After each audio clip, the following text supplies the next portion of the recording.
Subscribe करें हमारा YouTube channel और यदि सब्सक्राइब कर लिया है तो नए वीडियो के नोटिफिकेशन मोबाइल में प्राप्त करने के लिए बेल आइकन दबाएं।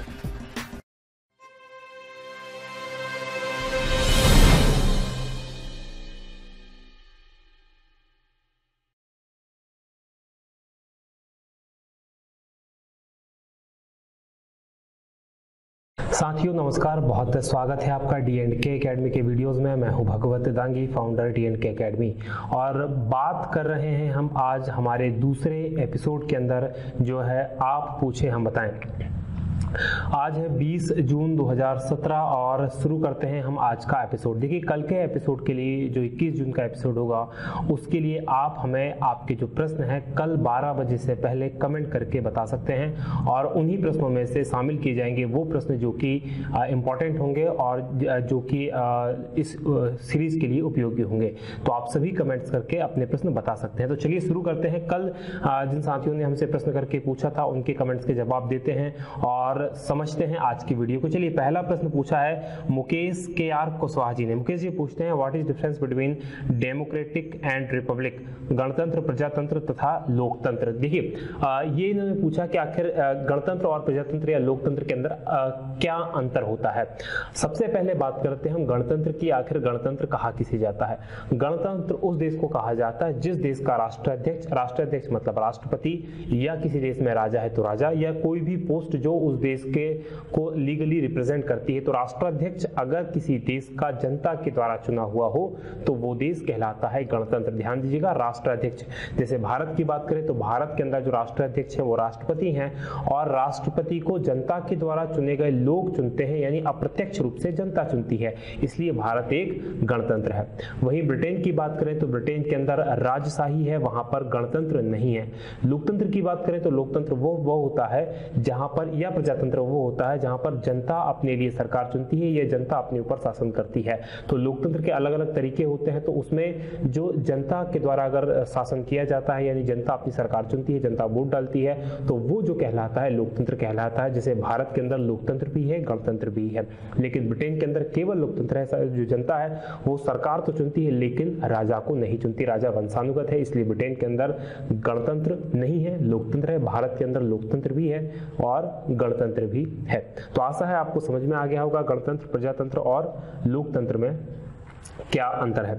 चलिए, दूसरा प्रश्न पूछा है हमसे मनीष मिश्रा जी ने। मनीष जी पूछते हैं, सर प्राइवेट बिल के बारे में बताएं। देखिए, प्राइवेट बिल को हिंदी में कहते हैं गैर सरकारी विधेयक, और इस विधेयक का आशय ये होता है कि जब किसी विधेयक को सरकार के मंत्रियों के अलावा किसी और सदस्य के द्वारा प्रस्तुत किया जाता है तो वो जो विधेयक कहलाता है वो गैर सरकारी विधेयक कहलाता है। ध्यान दीजिएगा, सरकार के मंत्री के अलावा अगर कोई भी, चाहे वो किसी भी पार्टी का हो, चाहे वो जिस पार्टी का केंद्र के अंदर शासन हो या जिस पार्टी के अंदर राज्य के अंदर शासन हो, उसके अलावा कोई भी सदस्य, संसद का सदस्य या लोकसभा का सदस्य या राज्यसभा का या विधानमंडल का, अगर कोई विधेयक प्रस्तुत करता है, कोई इंट्रोड्यूस करता है, तो वो जो विधेयक कहलाएगा उसके द्वारा प्रस्तुत किया गया वो कहलाता है गैर सरकारी विधेयक। गैर सरकारी विधेयक और सरकारी विधेयक की प्रक्रिया एक जैसी है, लेकिन गैर सरकारी विधेयक को जो प्रस्तुत करता है वो सदस्य करता है अनुच्छेदित मंत्री के अलावा, और सरकारी विधेयक को सरकार का कोई मंत्री प्रस्तुत करता है। इनकी प्रक्रिया जो पास होने की वो सेम है, लेकिन जो सरकारी विधेयक होता है वो 7 दिन के नोटिस पर, 7 दिन पहले नोटिस देकर को प्रस्तुत किया जा सकता है, लेकिन गैर सरकारी विधेयक प्रस्तुत करने के लिए 1 महीने पहले नोटिस संबंधित सदन के अंदर देना होता है। तो ये उसके अंदर अंतर है। विमलेश जामरा ने पूछा है कि सर न्याय निष्क्रियता के बारे में कुछ बताएं। थैंक्स। ध्यान जी का विमलेश, पहले तो मैं बताना चाहूंगा कि न्याय निष्क्रियता जैसी कोई चीज नहीं होती, न्यायिक सक्रियता होती है, न्यायिक निष्क्रियता नहीं होती। देखिए, न्यायिक सक्रियता क्या होता है, ये थोड़ा कॉन्सेप्चुअल चीज है। देखिए, न्यायिक सक्रियता में होता ये है कि जो न्यायालय होता है वो अपने कुछ सीमाओं में आगे बढ़ते हुए जो कार्यपालिका होती है या विधायिका होती है उसको या तो इंस्ट्रक्शन देने का काम करता है या उसको करवाने के लिए उसे दिशा निर्देश जारी करता है, वो कहलाती है न्यायिक सक्रियता या न्यायिक सक्रियवाद। देखिए, इस चीज को आप कैसे समझ सकते हैं और अच्छे से समझने के लिए, जैसे कि सरकार यदि अपना काम अच्छे से नहीं कर रही है या न्यायपालिका जो विधायिका है वो काम अपना सही नहीं कर रही है, तो जो सुप्रीम कोर्ट कोर्ट होते हैं, चूंकि वो संविधान के रक्षक हैं और जनता के हितों के प्रहरी हैं, तो उनके लिए ये उनकी दायित्व बनता है कि वो सरकार को अपना सही काम करने के लिए बाध्य करें। तो ये जो अब वो बाध्य करने के लिए जैसे या तो वो लोक हितवाद या PIL जिसे हम कहते हैं, पब्लिक इंटरेस्ट लिटिगेशन, इन चीज़ों का सहारा लेते हैं। तो ये जो आगे बढ़कर चीज़ों को करने के लिए सरकार पर दबाव डालना, सरकार को निर्देश देना, सरकार को आदेश देना, ये कहलाता है न्याय सक्रियतावाद। ये कई मायनों में अच्छा होता है क्योंकि लोकतंत्र का रक्षक कई बार बनता है, जनता के हित में होता है, लेकिन कई बार इसकी आलोचना भी की जाती है। आलोचना इस तरीके से की जाती है कि आलोचना करने वाले कहते हैं कि आप न्यायपालिका विधायिका के कामों में अड़ंगा डाल रहे हैं और जो कार्यपालिका है उसके कामों में अड़ंगा डाल रहे हैं। न्यायपालिका का काम अलग है, न्यायपालिका का काम न्याय देना है, विधायिका का काम कानून बनाना है और जो कार्यपालिका है उसका काम शासन चलाना है। तो कई बार ये कहकर भी इसकी बुराई की जाती है, इसकी आलोचना की जाती है। तो भारत के अंदर ये व्यवस्था है न्याय सक्रियता की। चलिए अगले प्रश्न की बात करें तो अमित नरवरिया जी पूछते हैं, सर गलनांक और क्वथनांक पर टेम्परेचर एंड प्रेशर का इफेक्ट के बारे में समझाएं। देखिए बहुत ही अच्छा प्रश्न है, इससे पहले भी हम गलनांक और क्वथनांक की बात कर चुके हैं। सबसे पहले समझेंगे आखिर गलनांक क्या होता है। देखिए गलनांक क्या होता है, कोई भी ठोस पदार्थ, ध्यान दीजिएगा, कोई भी ठोस पदार्थ जिस पॉइंट पे या जिस टेम्परेचर पर जाकर द्रव में परिवर्तित हो जाता है वो उस पदार्थ का गलनांक कहलाता है। तो ये होता है गलनांक। चलिए अब क्वथनांक की बात करें तो क्वथनांक जो होता है इसका जस्ट उल्टा होता है कि कोई भी जो पदार्थ होता है या द्रव जो होता है वो किसी पर्टिकुलर पॉइंट पर जाकर वाष्प में परिवर्तित हो जाता है या उबलना प्रारंभ कर देता है, उसे कहते हैं क्वथनांक। तो ये तो समझ में आ गया। अब क्या होता है, इसका असर जो होता है अगर हम देखें कि जो टेम्परेचर होता है और दाब होता है उसका क्या असर इस पर पड़ता है। देखिए इस पर पड़ता है प्रेशर का असर। अगर इसे विज्ञान की भाषा में समझे कि जो द्रव के अंदर का वाष्प होता है अगर वो द्रव की सतह पर लगने वाले वायुमंडलीय दाब के बराबर हो जाए तो वो अवस्था कहलाती है क्वथनांक। फिर से आप समझे, द्रव के भीतर का वाष्प दाब, द्रव के देखिए कोई भी चीज होती है उसके अंदर भी प्रेशर होता है और बाहर भी प्रेशर होता है। जब वाष्प दाब जल के अंदर का या कोई भी पदार्थ है उसके अंदर का उसकी सतह पर लगने वाले वायुमंडलीय दाब के बराबर हो जाए तो वो वहां पर जाकर वो उबलने लगता है और यही कहलाता है क्वथनांक। अब ये दाब से किस तरह से जुड़ा है, अगर वायुमंडलीय दाब ज्यादा होगा तो क्वथनांक बढ़ जाता है, अगर वायुमंडलीय दाब कम होगा तो क्वथनांक कम हो जाता है, क्योंकि ये बराबर होता है अंदर के जो उसके वाष्प दाब होता है उस दोनों के बराबर होता है। तो डिपेंड करता है वायुमंडलीय दाब पर। अब खाना बनाने में इसका विशेष यूज होता है। जैसे खाना अगर प्रेशर कुकर में बनाएंगे तो वो खाना क्या होता है, थोड़ा जल्दी बन जाता है। जल्दी क्यों बन जाता है, क्योंकि प्रेशर कुकर के अंदर दाब बढ़ जाता है और दाब बढ़ने से क्या होता है, उसका जो क्वथनांक होता है वो भी बढ़ जाता है। यानी कि पहले अगर हम पानी की बात करें, पानी जहां 100 डिग्री सेल्सियस पर गर्म होता था अब उसको गर्म होने के लिए 110 डिग्री सेल्सियस चाहिए, यानी कि वो 10 डिग्री अधिक गर्म होगा। और ये 10 डिग्री जो अधिक गर्म होगा इसमें खाने को जो भोजन है उसको वो ऊर्जा मिल जाएगी जिससे वो पक जाए। वहीं अगर वायुमंडलीय दाब कम हो जाए, जैसे पहाड़ी क्षेत्र में वायुमंडलीय दाब अगर कम हो जाता है तो क्या होता है कि जो पानी होता है वो अब 90 डिग्री सेल्सियस पर ही उबलने लग जाता है और भोजन को पकने के लिए 100 डिग्री के आसपास की आवश्यकता होती है। तो उसका असर किस रूप में होता है, उसका असर ये होता है कि भोजन अच्छे से पक नहीं पाता या उसके पकने में समय लगता है। तो ये होता है हमारा गलनांक, क्वथनांक और वायुमंडलीय दाब या प्रेशर का बीच में कॉन्ट्रडिक्शन जो होता है।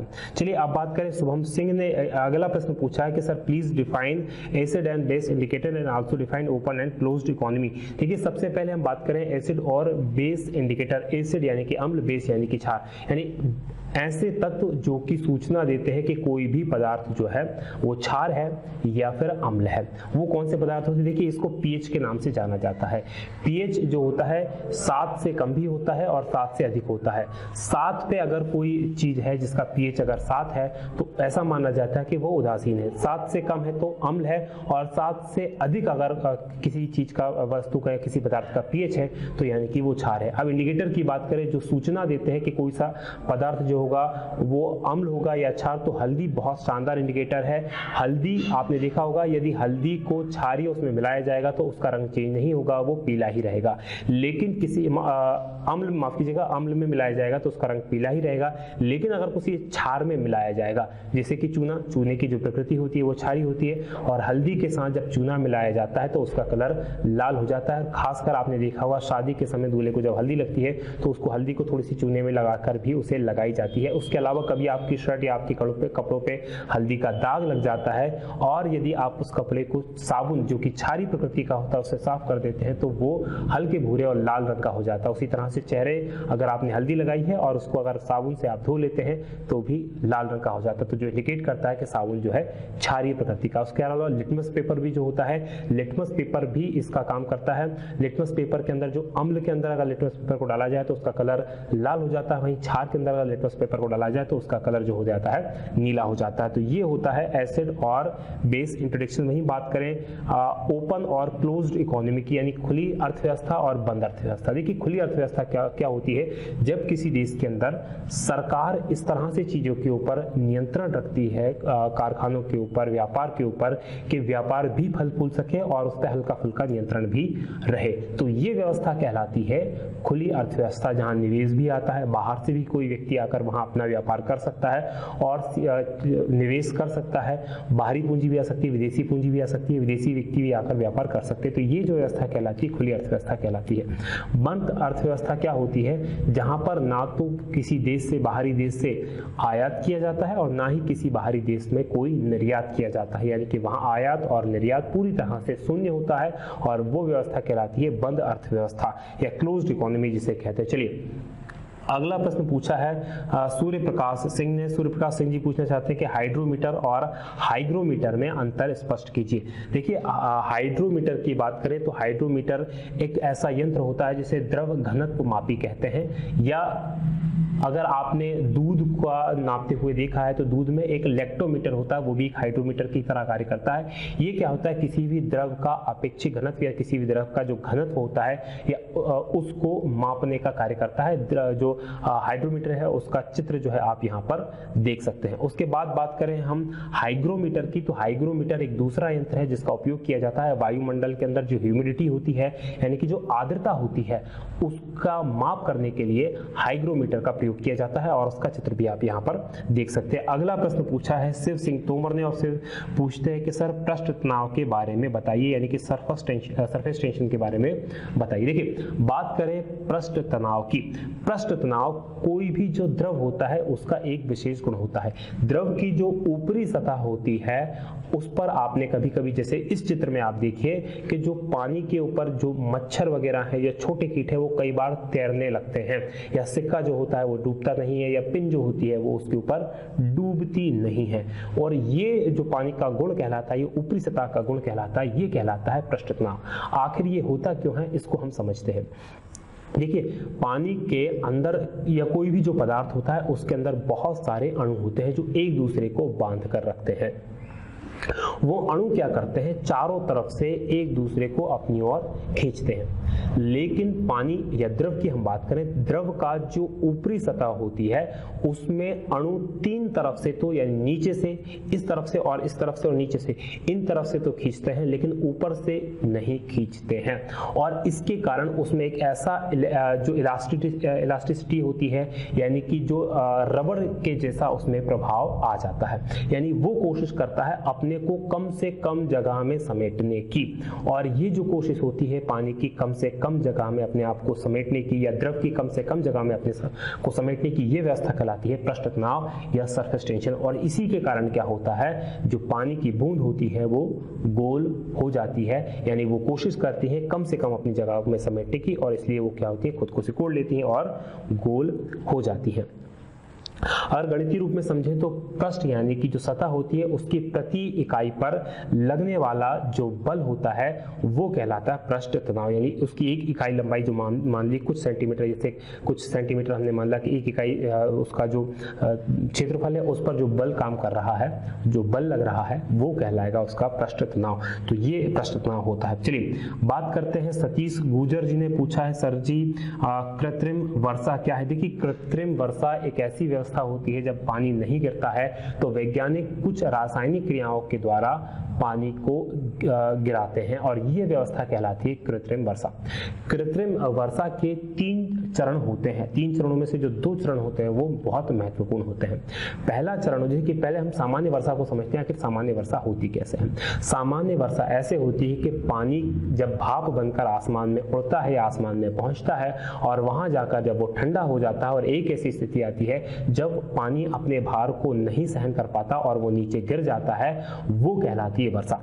उसी तरह से जब पानी नहीं गिरता तो जो वैज्ञानिक होते हैं वो क्या करते हैं, उसके 3 चरणों में काम करते हैं। पहले चरण में क्या करते हैं, वो हवा को नीचे से ऊपर पहुंचाते हैं ताकि वो अपने साथ जलवाष्प लेकर जाए, और जलवाष्प ले जाने के लिए वो पहली अवस्था में जिन रसायनों का प्रयोग करते हैं, कुछ रसायन जैसे कि calcium chloride, calcium carbide, calcium oxide, नमक, यूरिया के यौगिक, इन सब चीजों का यूज करते हैं ताकि जो नीचे से हवा है, वाष्प है, वो ऊपर जाए। अब जब वो ऊपर जाती है तो उसको फिर वो संग्रहित करने का काम करते हैं और उसके लिए भी वो कैल्शियम कार्बाइड, आयोडाइज और बर्फ, शुष्क बर्फ जो होती है उसका यूज करते हैं। और तीसरी प्रक्रिया होती है पानी को बरसाने, और पानी को बरसाने के लिए वो बमबारी करते हैं बादलों के अंदर सिल्वर आयोडाइड की और शुष्क बर्फ। ध्यान दीजिएगा, दोनों इंपॉर्टेंट है, पूछा जा सकता है कि कृत्रिम वर्षा के लिए किन रसायन का प्रयोग किया जाता है, तो सिल्वर आयोडाइड और शुष्क बर्फ, इनका प्रयोग करते हैं। और उससे क्या होता है कि जलवाष्प संघनित हो जाता है और जलवाष्प संघनित होने के बाद वो अपने जो पानी होता है उसको संभाल नहीं पाता और वो नीचे वर्षा के रूप में गिर जाता है, और यही जो व्यवस्था कहलाती है, ये व्यवस्था कहलाती है बारिश या कृत्रिम वर्षा। चलिए अगले प्रश्न की बात करें तो तारिक अजीज जी पूछते हैं कि सर कहीं भारत की सबसे ऊंची चोटी K2 और कहीं और दूसरी दे रखी है, प्लीज बताएं कि कौन सी सबसे ऊंची चोटी है भारत की। देखिए ये बड़ा ही इंपॉर्टेंट प्रश्न इन्होंने पूछा है। कई जगह दे रखा है कि भारत की सबसे ऊंची चोटी K2 है और कई जगह दे रखा है कि कंचनजंगा है जो वो भारत की सबसे ऊंची चोटी है। आखिर दोनों में अंतर क्या है? देखिए K2 जो है उसकी स्थिति पे हम बात करते हैं। K2 की जो ऊंचाई है 8,611 मीटर ऊंचाई है। वहीं कंचनजंगा की बात करें तो 8,589 कहीं पर दी हुई है, कहीं 86 दी हुई है, तो ये उसकी ऊंचाई है। इन दोनों में अगर देखें तो सबसे ऊंची है सबसे ऊंचा माउंट एवरेस्ट के बाद K2 और K2 के बाद कंचनजंगा, तीनों की स्थिति ये है। अगर हम K2 की बात करें तो K2 वहां पड़ती है जहां पाक अधिकृत कश्मीर है, यानी कि भारत उस कश्मीर को POK को अपना हिस्सा मानता है। ये काराकोरम श्रेणी के अंदर है और उसको अपना हिस्सा मानता है भारत, लेकिन वो अभी भारत के कब्जे में नहीं है, वो पाकिस्तान के कब्जे में है। लेकिन चूंकि भारत के नक्शे में हम उसे मेंशन करते हैं, इसलिए कहा जाता है कि भारत की सबसे ऊंची चोटी जो है K2 है। और K2 का जो नाम है काराकोरम 2 उसका नाम है। यहाँ पर आप चित्र देख सकते हैं जो उसके साथ साथ बहुत सारी जैसे आपको दिखाई दी K2, C4, C3, C2, C1, तो इस तरह से बहुत सारी वहाँ चोटियाँ है। इसके नामकरण की बात करें तो K2 का जो नाम पड़ा है वो हेनरी हेवर्सम गॉडविन ऑस्टिन के नाम पर इसका नाम गॉडविन ऑस्टिन इसका नाम पड़ा है। तो ये पूरा नाम था। इन्होंने 1800 के दशक में 1800 की शताब्दी में या 19वीं शताब्दी के अंदर माफ कीजिएगा 19वीं शताब्दी के अंदर इसका जो है सर्वेक्षण किया था और उन्हीं के नाम पर इसका नाम पड़ा था गॉडविन ऑस्टिन। तो ये थी। दूसरी राहुल कुर्मी जी पूछते हैं सर ये खुली अखिल भारतीय स्तर क्या होता है? देखिए अखिल भारतीय स्तर का मतलब होता है कोई भी वो चीज जो नेशनल लेवल की हो और वो कहलाती है अखिल भारतीय स्तर। इसको इस तरह से आप समझ सकते हैं जैसे गांव स्तर पर ग्राम सभा होती है, पंचायत के स्तर पर एक ग्राम पंचायत होती है, उसका कार्य क्षेत्र क्या होता है ग्राम पंचायत, तो वो ग्राम पंचायत स्तर की। जिले लेवल पर कलेक्ट्रेट होती है, ठीक है। उसी तरह से राज्य लेवल पर मुख्यमंत्री होते हैं या राज्य सरकार होती है। तो अखिल भारतीय स्तर का मतलब होता है जो चीज पूरे भारत के लिए काम करता हो या जिसका कार्य क्षेत्र पूरा भारत हो, वो स्तर जो कहलाता अखिल भारतीय। सेवाओं में भी होता है, कई सामाजिक संगठन भी होते हैं, अखिल भारतीय फला सामाजिक संगठन या अखिल भारतीय, इस तरह से व्यवस्था होती है।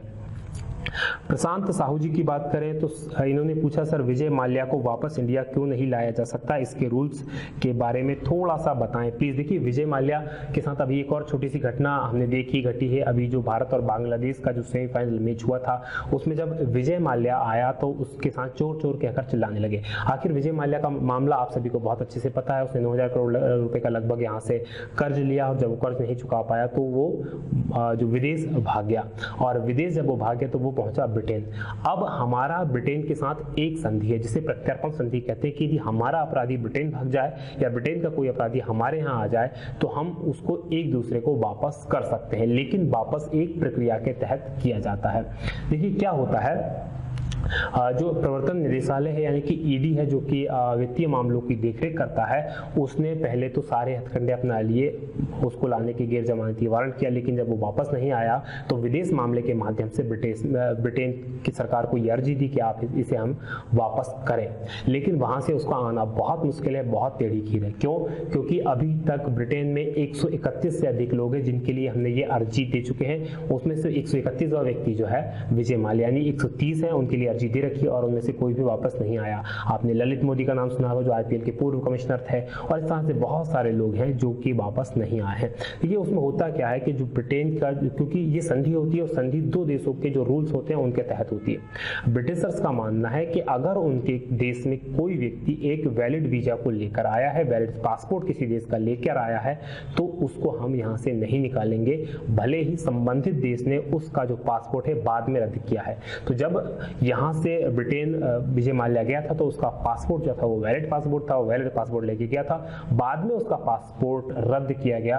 फिर दूसरी बात, वहाँ की कोर्ट जो वेस्टमिनिस्टर करके वहाँ शहर है, वहाँ पर इसकी सुनवाई हुई है और उसको जमानत दे दी गई है और भारत सरकार को सबूत पेश करने के लिए वहाँ पर कहा गया है। तो भारत का जो उच्चायुक्त है वहाँ पर वो सबूत देंगे और अगर ये मामले में जीतते हैं उस कोर्ट में, तब जाके उसका प्रत्यर्पण भारत में किया जाएगा। तो ये मजबूरी है कि जो विजय माल्या है उसको हम वापस नहीं ला पा रहे हैं।